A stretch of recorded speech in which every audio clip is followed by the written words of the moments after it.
নমস্কার, কেমন আছেন সবাই? আমার নাম রিয়া আর আমি থাকি Canada. Welcome back to my channel cook and connect. এই ভিডিওটা শুট করছি ওয়েনসডে সকালবেলাটা।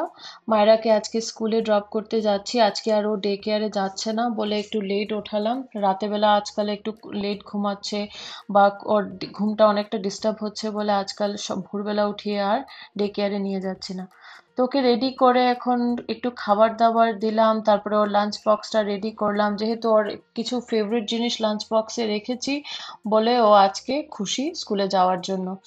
তো আমি একটু বানিয়েছিলাম বেসনের লাড্ডু, তো লাড্ডুটা খুব পছন্দ করে, তারপরে ছোলার তরকারিটা খুব পছন্দ করে, রুটিটা ভালো খায়। তো যা যা পছন্দ করে তাই ওকে আমি আজকে দিলাম। তো ওইসব নিয়ে ও স্কুলের জন্য বেরিয়ে পড়লো। আর হাতে একটা কাগজ, এই কাগজে স্কুল থেকে বলে দিয়েছিল একটু ড্রয়িং করতে, তো ও হাতেই নিয়ে যাবে ওটা। আর ও প্রথমেই স্কুল টিচারকে দিতে চায় বলে ও হাতেই নিয়ে যাবে বলছে। তো আমি আর বেশি কিছু বলিনি, কারণ এতটা বৃষ্টিও হচ্ছিল না আজকে, আর বৃষ্টির কোনো সম্ভাবনাও ছিল না আজকে সকালবেলা। তো হাতে নিয়ে গেলে কোনো অসুবিধা হওয়ার চান্স নেই। তো আমরা হেঁটে হেঁটে স্কুলে যাচ্ছি, আর স্কুলে ফাইনালি পৌঁছবার পর মায়েরা এখন ক্লাসে ঢুকবে। তো ওরা সবাই লাইন করে ঢোকার জন্য টিচার্সরা ওদেরকে সবাইকে বলে একটু লাইন করো। আর তখন আমাকে লাস্টে এসে আমাকে আবার বাই বলে গেল। তো খুব সুন্দর এই লাইনটা বানিয়ে বাচ্চারা যায়, আর দেখতে খুব মজা লাগে, আর খুব কনফিউজড হয়ে যায় আমি, সবগুলো বাচ্চাই লাগে একরকম দেখতে। তো ওকে ফাইনালি আমি ড্রপ করে বাড়িতে আসতে আসতে ভাবলাম আজকে কি রান্না করা যায়, কিছু একটু ভালো রান্না করি। অনেকদিন থেকে আহ, একটু চিকেন খাওয়া হয় না, আর বাড়িতে একটা পড়ে ছিল, মানে নিয়ে এসেছিলাম লোকাল চিকেনগুলো।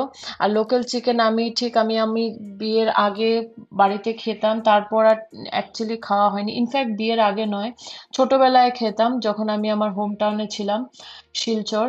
আর তারপর আর তেমন খাওয়া হয়নি, ব্যাঙ্গালোরে তেমন খাইনি। তো অনেকদিন পর দোকানে লোকাল মুরগি পেয়ে আমি এটাকে নিয়ে আসলাম, আর ভাবছি আজকে যে ওটা রান্না করব। তো ওটার জন্য আমি একদমই বাড়িতে যেরকম রান্না করা হয় ঘরোয়া রকমের চিকেন, ওরকমই করছি। প্রথমে আলুগুলোকে ডুমো ডুমো করে কাটলাম, কেটে ওটাকে ফ্রাই করলাম। একটু বেশি তেলে আজকে রান্না করব। আমি তেমন আবার বেশি তেলটা পছন্দ করি না, কিন্তু আজকে অনেক দিন পর ইচ্ছা হলো যে একটু ভালো করে মাংসটা রান্না করে একটু বেশি তেলে রান্না করি। তো প্রথমে আলুগুলোকে একটু লাল লাল করে ভেজে তুলে নিলাম। আলু ভাজাটা কমপ্লিটলি অপশনাল যদিও, কারণ আলুটাকে ভাজলে কি হয়, ভেতরটা একটু খুব সুন্দর টেন্ডার হয় যখন রান্নাটা হয়।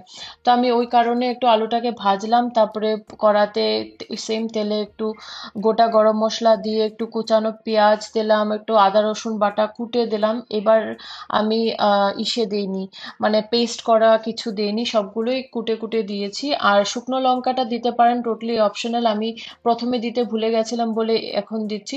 শুকনো লঙ্কাটা দিলে ওটার একটা ভালো গন্ধ আসে।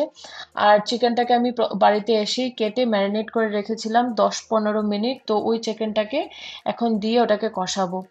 লোকাল চিকেনটা রান্না করার একটা ইসে কি, ওটা খুব হেলদিও হয়, আর প্লাস ওটা থেকে এতটা জল ছাড়ে না। কারণ লোকাল মুরগিটা হলো গিয়ে মানে ওটাকে একদম মানে মানে কেজড করে বড় বড় করা হয় না বলে ওটা মানে ভালো, মানে ভালো বলে লোকেরা কম্পারেটিভলি, আর খেতেও অনেকটা টেস্ট ডিফারেন্ট থাকে ও ফার্মের মুরগির থেকে। তো আমি এখন খুব কষাচ্ছি, অনেক সময় নিয়ে কষাচ্ছি ইনফ্যাক্ট। আর মাঝে মধ্যে আঁচটাকে কম করছি আবার বাড়াচ্ছি। তো যতটা ভালো মানে কষাবো ওটাকে, জল মানে ঝোল দেওয়ার আগে ততটা ভালোই ওটা ইসে হবে, মানে ওটার ভেতরে জুসগুলো ঢুকবে। যেহেতু আমি বেশি সময় ওটাকে রাখিনি ম্যারিনেট করে, তো এটাই একটা প্রসেস যেটাতে মানে মাংসটার ভেতরে আস্তে আস্তে করে সব জুসগুলো ভেতরে ঢুকবে আর ভেতরটাকে খুব জুসি করে। তো আমি আলুগুলো দিয়ে দিলাম এখন, কারণ যেহেতু আমার আলুগুলো সেদ্ধ ছিল না, আমি দুটোকে আমার সেদ্ধ করতে হবে, মাংসটাকেও প্লাস আলুটাকেও। তো আমি আলুটাকেও দিয়ে দিলাম, আর আর মাঝে মধ্যে ঢেকে ঢেকে ওটাকে আহ ইসে করতে হবে, মানে সেদ্ধ করতে হবে, রান্নাটাও হচ্ছে তার সাথে সেদ্ধও হচ্ছে।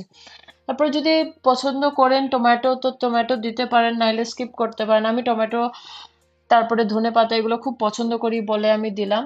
তারপর জল যতটা আপনি মানে দিতে চান, ঝোল বানাতে চান, অতটা ঝোল দিয়ে আরেকটু কষাবেন। মানে জলটাকে যাতে আরো যদি কিছু সেদ্ধ না হয়ে থাকে ওটাও ভালো সেদ্ধ হয়, আর আলুগুলো যেন একদম তুলতুলে হয়ে যায়, তুলতুলে ভাবটাই একটু ভালো লাগে। তো আমার অলমোস্ট রান্নাটা শেষ, আমি সাইডে ভাতও বসিয়ে দিয়েছি আর এখন খুব খিদে পেয়ে গেছে কারণ আমি অনেক স্লো কুক করছিলাম। ধনেপাতা অ্যাজ ইউজুয়াল কেটে দিয়ে দিয়েছি, আর গরম মশলা আমি গোটা গরম মশলাই দিয়েছিলাম। আমার ধনেপাতাটা অ্যাকচুয়ালি খুব ভালো লাগে। বাস এবার ঢেকে রেখে দেবো 5 মিনিট, দাম হয়ে যে গেলে পরে সুন্দর একটা যেটা গন্ধটা বেরোবে, ওটাতেই আপনি বুঝতে পারবেন যে আপনার চিকেনটা কতটা টেস্টি হয়েছে। এবার রান্না হয়ে গেছে, আমরা খেয়ে নেব। আর ব্লগটাকেও এতটুকুই রাখছি, আশা করি আমার এই ছোট ব্লগটা আপনাদের পছন্দ হবে। যদি হয়ে থাকে প্লিজ লাইক করবেন, সাবস্ক্রাইব করবেন, শেয়ার করবেন। ধন্যবাদ, আবার খুব শিগগিরই দেখা হবে।